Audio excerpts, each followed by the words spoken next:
dire à qui vous adressez la question, si c'est à tous, tout le panel ou à un individu en particulier.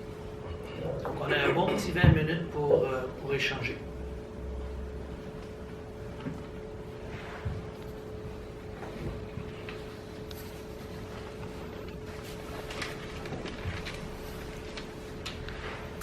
Une petite question à notre frère Bahaï.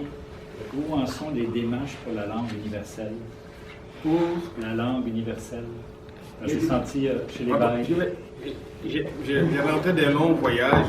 Le bruit d'avion m'a touché un peu d'oreille. D'accord. Où en sont les démarches pour la langue universelle? Ah, ok.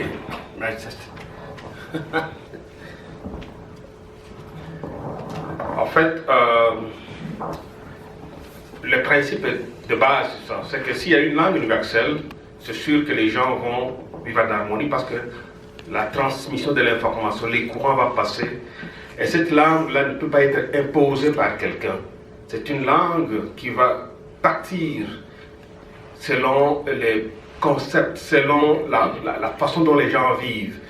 Et il y avait à l'époque des gens qui ont tenté de créer une langue qui était à cheval entre le français et l'espagnol, mais ça n'a pas fonctionné. Ça, ce n'était pas des Bahaïs.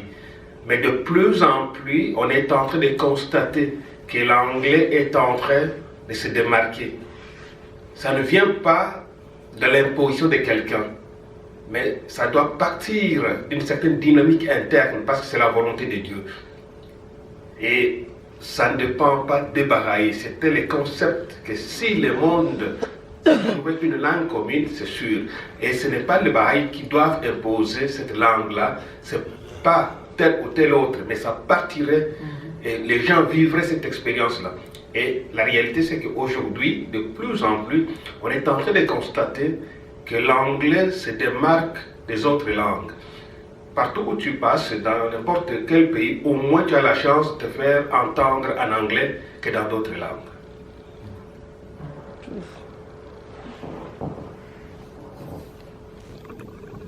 Est-ce qu'il y a quelque chose à régler pour le vidéo?